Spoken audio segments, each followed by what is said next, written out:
Thing যেটা তোমাদেরকে আমি বলবো সেটা হচ্ছে একই রকম ভাবে সিঁথি করে ঘুমানোটা তোমরা একটু বন্ধ করবে। মানে হচ্ছে রাত্রে ঘুমাতে যাওয়ার আগে তোমরা যারা একই রকম ভাবে সিঁথি করো, একই রকম সিঁথিটা ঠিক আমি কিরকম তোমাদেরকে জানিয়ে দিচ্ছি।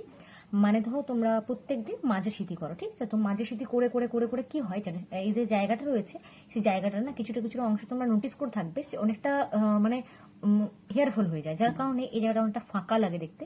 তো আমি সবাইকে, ইভেন আমার সিস্টার্স, আমার যে ফ্রেন্ডস ক্লোজার্স, ঠিক আছে, তাদেরকেও আমি সেম কথা বলি যে সেম স্মৃতি করে মাঝে স্মৃতি করছো মানে সবসময় মাঝে স্মৃতি করেই বাইরে যাচ্ছ ঘুরতে বা বাড়িতে থাকলেও মাঝে স্মৃতি করছো, সেটা কিন্তু অ্যাভয়েড করবে পুরোপুরি। কারণ মাঝে স্মৃতি করলে অনেকটা প্রবলেম দেখা যায় এরকমই যে মানে অনেকটা ফাঁকা লাগে, ঠিক আছে?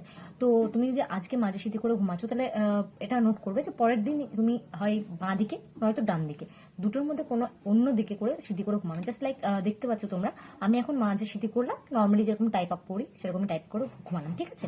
কারণ রাত্রে মিনিমাম তোমরা যদি ঘুমাও মোটামুটি 8 ঘন্টা থেকে 12 ঘন্টা মতো, ঠিক আছে? তো 12 ঘন্টা তোমাদের হেয়ারটা যেটা থাকে সেটা তুমি চেষ্টা করবে অন্যরকম ভাবে রাখার। জাস্ট লাইক আমি ধরে নাও বাম দিকে, ঠিক আছে, লেফট সাইডে সিঁথিটা করছি, এই যে দেখতে পাচ্ছ বাঁ দিকে, ঠিক আছে? বাঁ দিকে সিঁথিটা করার পর আমি আরেকটা সেকশন নেক্সট দিকে করে নেবো, ঠিক আছে, যেটা ব্যাক সেকশন হয়ে থাকে নর্মালি।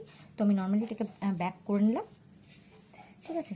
তারপর তোমরা হালকাভাবে ক্লিপ আপ দিয়ে, যেরকম মানে রাবার ব্যান্ড দিয়ে নর্মালি যেভাবে আমি তোমাকে হেয়ার স্টাইলগুলো দেখিয়েছি কিভাবে রাত্রে ঘুমালে তোমাদের হেয়ারের কোনো রকম ডিফেক্ট হবে না, কোনো রকম রাফনেস আসবে না, ফ্রিজি হেয়ার হয়ে যাবে না, ঠিক আছে?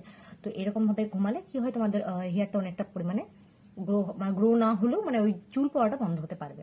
হয়ে গেছে, সুবিধা হয়ে গেছে। তারপর নেক্সট দিন ধর না আমি এভাবে ঘুমালাম, মানে নর্মালি আমি সিঁথিটাকে এবার রাইট সাইডে করব, ঠিক আছে? রাইট সাইড করে সেম জিনিস করবো আমাদের ব্যাকে যে থাকে সেখানেও আমরা একটা ব্যাক সেকশন করে নেব যেন হেয়ারটা এদিক ওদিক না হয়ে যায়।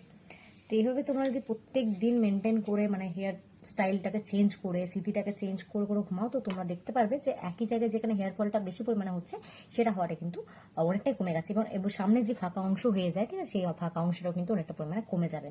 তো চলো এবার তোমাদেরকে দেখাবো আমি কিভাবে তোমরা মানে হেয়ারটাকে টাইট আপ করে ঘুমালে হেয়ার ফলটা অনেকটা পরিমাণে কম হবে।